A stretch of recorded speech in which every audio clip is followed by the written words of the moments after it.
حضرت سلیمان علیہ السلام کے پاس جن بھی حاضر ہوا کرتے تھے اور جنوں سے بھی کام لیتے تھے. جو حکم دیتے ان کو کرنا پڑتا، کیونکہ جنوں کو بھی آرڈر تھا کہ حضرت سلیمان کا حکم مانے. ایک مرتبہ ایسا ہوتا ہے، قرآن میں ہے یہ برا واقعہ نمل میں، کہ حضرت سلیمان کا تخت ہوا میں اڑ رہا تھا. وہ ہوا میں اڑتے تھے کیونکہ ہوا بھی مسخر تھی ان کے ہاتھوں میں، تو وہ جیسے حکم دیتے ویسے چلتی تھی ہوا، اور پرندے بھی ان کے انڈر میں تھے. اللہ تعالیٰ نے ایسی بادشاہت دی جو کسی اور کو نہیں دی، اور یہ بادشاہت حضرت سلیمان خود مانگ کے لیے تھی. لا ينبغي لأحد من بعدی، اے اللہ اس کے بعد کسی کو یہ بادشاہت نہ دے.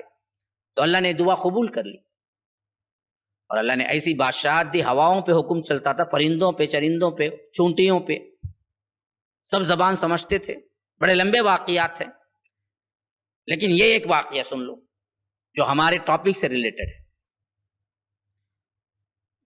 تو انہوں نے دیکھا کہ وَتَفَقَّدَ الطَّيْرَ فَقَالَ مَا لِيَ لَا أَرَى الْهُدْهُدْ أَمْ كَانَ مِنَ الْغَائِبِينَ. کہا کہ لَأُعَذِّبَنَّهُ عَذَابًا شَدِيدًا أَوْ لَأَذْبَحَنَّهُ أَوْ لَيَأْتِيَنِّي بِسُلْطَانٍ مُبِينٍ. فَمَكَثَ غَيْرَ بَعِيدٍ فَقَالَ أَحَطتُ بِمَا لَمْ تُحِطْ بِهِ وَجِئْتُكَ مِنْ سَبَإٍ بِنَبَإٍ يَقِينٍ. إِنِّي وَجَدتُّ امْرَأَةً تَمْلِكُهُمْ وَأُوتِيَتْ مِنْ كُلِّ شَيْءٍ وَلَهَا عَرْشٌ عَظِيمٌ. تو انہوں نے دیکھا کہ ایک پرندہ جس کو حکم تھا کہ اوپر سایہ کرنا ہے، تخت اڑ رہا ہے، تو تخت کے آس پاس پرندوں کو حکم تھا کہ ساتھ میں رہیں. تو اس میں ایک پرندہ غائب ہے جس کا نام ہدہد تھا. ہدہد دیکھیں کبھی؟ نہیں دیکھے؟ میرے پاس اس کی فوٹو، ابھی کشمیر گیا تھا نا، ہدہد بالکل سامنے تھا، میں اسے فوٹو لیا تھا. ہدہد کا چڑیا جیسا ہی ہوگا، چڑیا سے تھوڑا بڑا ہوگا، لیکن اس کے اس پہ کیا ہے گا، چونچ پہ تاج ہوگا ایک طرح کا، ایسا تاج ہوتا ہے. ہاں، چھوٹا ہی ہے وہ پرندہ. وہ اتنا بابرکت ہے کہ اللہ تعالیٰ نے اس کا نام قرآن میں لیا ہے، وَتَفَقَّدَ الطَّيْرَ فَقَالَ مَا لِيَ لَا أَرَى الْهُدْهُدْ. ہاں، یہ پرندے کی بڑی خاصیتیں بھی بیان کی ہیں. بہرکیف وہ غائب تھا، وہ نظر نہیں آ رہا تھا. حضرت سلیمان کو بڑا غصہ آیا کہ میری اجازت کے بغیر کہاں گیا یہ. دیکھو غصہ، کیا حکم ہے، کیسا چل رہا ہے سلطنت. دیکھو حضرت سلیمان کی جو ان الفاظ سے ظاہر ہو رہا ہے کہ لَأُعَذِّبَنَّهُ عَذَابًا شَدِيدًا. ہاں، وہ آ کے صحیح طور پر وجہ نہیں بتائے گا تو پھر تو ہم اسے بڑا زبردست عذاب دیں گے، یا أَوْ لَأَذْبَحَنَّهُ، یا تو ہم اس کو ذبح کر دیں گے، أَوْ لَيَأْتِيَنِّي بِسُلْطَانٍ مُبِينٍ، یا نہیں تو کیا ہے پھر صریح طور پر دلیل لے کے آ کے بتائے گا تو کیوں گیا تھا، تب کہیں جا کے اس کو چھٹکارا ملے گا. اللہ کہتا ہے فَمَكَثَ غَيْرَ بَعِيدٍ، تھوڑی دیر نہیں گزری آ گیا وہ. وہ آگے کیا بولتا ہے، فَقَالَ أَحَطْتُ بِمَا لَمْ تُحِطْ بِهِ وَجِئْتُكَ مِنْ سَبَإٍ بِنَبَإٍ يَقِينٍ. ایک ایسی خبر لے کے آیا ہوں، اس خبر کا علم آپ کو بھی نہیں ہے حضرت سلیمان، آپ کو بھی. وہ خبر کیا ہے؟ میں ایک جگہ دیکھا ہوں کہ انی وجدت امرأۃ تملکہم، ایک عورت کو بادشاہ بنا کے بیٹھے ہوئے ہیں. ہاں، ایک پرندے کو بھی معلوم ہے عورت بادشاہ نہیں بنتی بول کے، آج ہمارے انسانوں کو نہیں معلوم. ہدہد بولتا ہے وہاں کا مسئلہ یہ ہے عجیب کہ انہوں نے ایک عورت کو بادشاہ بنا لیا اور اسی کو سجدہ کر رہے ہیں. انی وجدت امرأۃ تملکہم وَأُوتِيَتْ مِنْ كُلِّ شَيْءٍ وَلَهَا عَرْشٌ عَظِيمٌ. اس کے پاس ایک بہت بڑا عرش ہے، تخت ایک ایسا ہے جو وہ تخت آپ کے پاس بھی نہیں ہے. ہاں، ایسا زبردست تخت ہے جو بیٹھتی ہے وہ عورت، ایسا تخت تو کہیں نہیں ہے. جو بادشاہ بیٹھتا تھا نا تخت سے عرش کہتے ہیں. اب دیکھو یہاں پر بھی آ گیا جاؤ، عرش، اللہ کا بھی عرش. لیکن یہاں عرش بولے تو ہم کو سمجھ میں آئے گا، اللہ کے ساتھ عرش آ گیا تو ہم کو سمجھ نہیں آئے گا. وہ دونوں ایک نہیں. یہ بھی کہتا ہے وَلَهَا عَرْشٌ عَظِيمٌ، بہت بڑا عرش ہے اس کے پاس. لیکن یہ عرش ہم کو سمجھ میں آئے گا، بادشاہ کا عرش ہے. جب اللہ کہے گا کہ عرش تو وہ نہیں سمجھ میں آئے گا، اس پر ایمان لانا ہے. تو جب یہ عرش کے بارے میں اطلاع دیتا ہے تو پھر آگے چل کر یہ واقعہ ہوتا ہے کہ حضرت سلیمان ملکہ سبا کا، یعنی جس سبا کے بارے میں وہ خبر دیتا ہے، اس کو لیٹر لکھتے ہیں، تو اس لیٹر کے عوض میں وہ ملکہ سبا کہتی ہے کہ میں آ کے آپ سے اسلام قبول کرتی ہوں. تو وہ آتی ہے نا، تو اس سے پہلے محفل جمتی ہے، تو اس محفل میں جنات بھی ہوتے ہیں، علم والے بھی ہوتے ہیں. تو وہ واقعہ اللہ تبارک و تعالی ذکر کرتے ہوئے کہتا ہے کہ جب یہ کہتے ہیں حضرت سلیمان، بھائی وہ عرش جو ہے نا، وہ آنے سے پہلے یہاں لا کے کون رکھ سکتا ہے؟ اب معلوم ہو گیا ملکہ سبا وہاں سے نکل چکی ہے، اب حضرت سلیمان سے ملنے آنے والی ہے، اور عرش ہے کہیں کوسوں دور، اور حضرت سلیمان بتانا چاہتے تھے کہ نبوت کی کیا شان ہے. تو اس حیثیت سے انہوں نے اپنی مجلس میں پوچھا کہ بھائی تم میں کون ہے جو وہ عرش کو وہ آنے سے پہلے لا کے رکھ دے؟ تو اس میں سے ایک جن تھا جو محفل میں بیٹھا ہوا تھا سلیمان، تو وہ کہا قال عفریت من الجن انا آتیک به قبل ان تقوم من مقامک وانی علیہ لقوی امین، کہ بولا حضرت سلیمان سے دیکھو میں بڑا زبردست ہوں، قوی بھی ہوں، امانت دار بھی ہوں، تخت میں جو ہیرے جواہرات ہیں اس میں سے کوئی بھی ایک بھی نہیں لوں گا، برابر جیسا ہے لے آ کے رکھ دوں گا. کتنا ٹائم چاہیے؟ قبل ان تقوم من مقامک، آپ کے مجلس ختم کرنے سے پہلے میں وہ عرش وہاں سے لے آ کے آپ کے سامنے رکھ دوں گا اگر آپ حکم دیں. یہ کون بولا؟ جن بولا.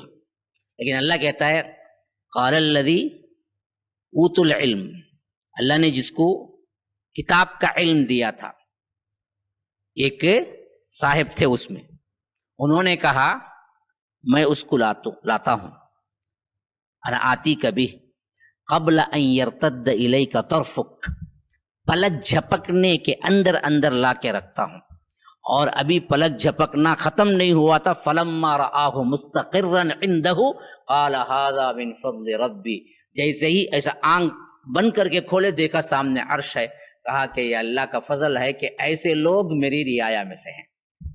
یہ بلڈنگوں کے اوپر ھذا من فضل ربی، ھذا من فضل ربی لکھتے نا، کہاں ہے وہ آیت؟ اسی میں ہے وہ آیت، قال ھذا من فضل ربی، حضرت سلیمان کا جملہ ہے.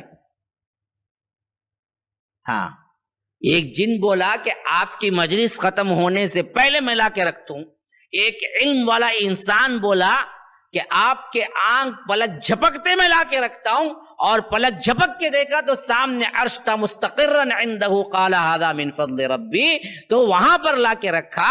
تو روایتوں میں آتا ہے کہ اصل میں وہ علم کیا تھا؟ وہ اللہ کے اسما کا ہی علم تھا، جس کے ذریعے سے وہ پلک جھپکتے لے آ کے وہاں رکھ دیا. اللہ کے اسما کا علم ہے، جس کو چاہے دے دے. ہاں، اسی واسطے حدیث میں یہ بھی آیا ہے کہ آخر میں جب اللہ تبارک و تعالی انتہائی غصے میں ہوگا اور ہر طرف امت حشر کے میدان میں پھر چکی ہوگی کہ حساب بھی نہیں شروع ہو رہا ہے، حساب بھی نہیں شروع ہو رہا ہے، لنگ دھڑنگ کھڑے ہوں گے پسینے میں، کوئی گھٹنے تک، کوئی ٹخنے تک، کوئی کمر تک، کوئی کان کی لو تک، اور ڈوب رہے ہوں گے، اور سال بائی سال جاتا رہا، پتہ نہیں عرصہ کتنا ہو چکا ہوگا. اللہ کے جلال اور غصے کے سامنے کوئی دم نہیں مار سکے گا، کوئی زبان نہیں کھول سکے گا، یہاں تک کہ لوگ حضرت نوح کے پاس جائیں گے، ابراہیم کے پاس جائیں گے، موسیٰ کے پاس جائیں گے، حضرت عیسیٰ کے پاس بھی جائیں گے، لیکن کوئی تیار نہیں ہوگا، یہاں تک کہ محمد الرسول اللہ صلی اللہ علیہ وسلم کے پاس آئیں گے. تو تب اللہ کے رسول صلی اللہ علیہ وسلم کہیں گے کہ ہاں یہ کام میں ہی کر سکتا ہوں، اللہ کے غصے کو میں ہی ٹھنڈا کر سکتا ہوں، میں ہی دعا کے لیے جا سکتا ہوں. پھر اللہ کے رسول عرش کے نیچے گر پڑیں گے. تو تب اللہ کے رسول کہتے ہیں کہ اللہ مجھے خاص نام سکھائے گا، اپنے ان ناموں سے میں وسیلہ مانگوں گا. تو اللہ تعالیٰ کہے گا کہ ارفع راسک یا محمد، اے محمد صلی اللہ علیہ وسلم، ارفع راسک، سر اٹھاؤ، سل تعطا، پوچھو دیا جائے گا، واشفع تشفع، شفاعت کرو شفاعت قبول ہوگی. اس وقت بھی اللہ تبارک و تعالیٰ کے پاس مانگنے کے لیے اللہ کے ناموں کا ہی وسیلہ اللہ تبارک و تعالیٰ سکھائے گا. لیکن وہ کیا نام ہے؟ اللہ کے رسول کو اس وقت بھی نہیں معلوم تھا، وہ اللہ تعالیٰ اس وقت سکھائے گا جب وہاں پر سجدے میں گرے گی۔ تو اللہ کے ناموں اور اسما کا بہت بہت بہت پاور ہے، ہم کو پتہ ہی نہیں ہے۔ اصل وسیلہ تو یہ وسیلہ ہے، ہمیشہ دعا کرتے وقت اللہ کے ناموں سے دعا کرنا چاہیے، ہر دعا، خاص توبہ کا مسئلہ ہے، اللہ تو تواب ہے، رزق کا مسئلہ ہے، اللہ تو رزاق ہے، پریشانی کا مسئلہ ہے، اللہ تو کیا ہے، کاشف، اللہ تو کیا ہے، وہ یمسسک اللہ بالضر فلا کاشف لہ الا ہو، اللہ کوئی برائی نہیں ہے جو تیرے ہی حکم سے کھلتی ہے، تیرے ہی حکم سے ٹلتی ہے۔ ہر چیز میں اللہ کے اسما کو پکار کے ہم اس کے وسیلے سے اپنی دعاؤں کو قبول کرا سکتے ہیں۔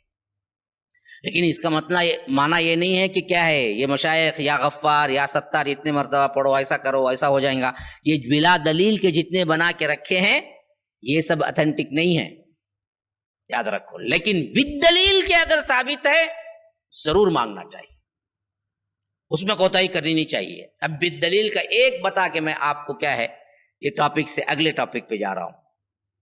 اللہ کا ایک نام ذاتی ہے، وہ نام اللہ ہے۔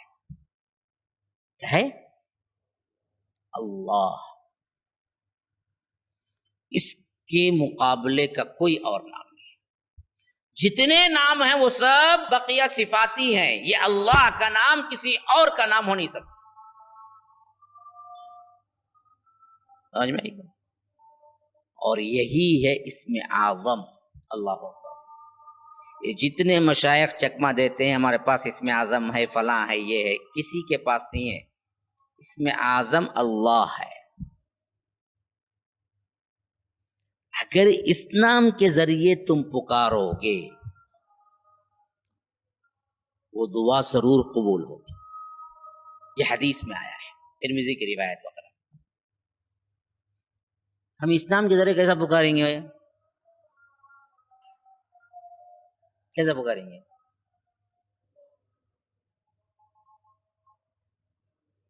ہاں، پکارنا کیسے ہے؟ اے اللہ تو ہی اللہ ہے، اے اللہ تو ہی اللہ ہے، اس واسطے میں تجھ سے پکار رہا ہوں۔ پھر دعا مانگو، دعا قبول۔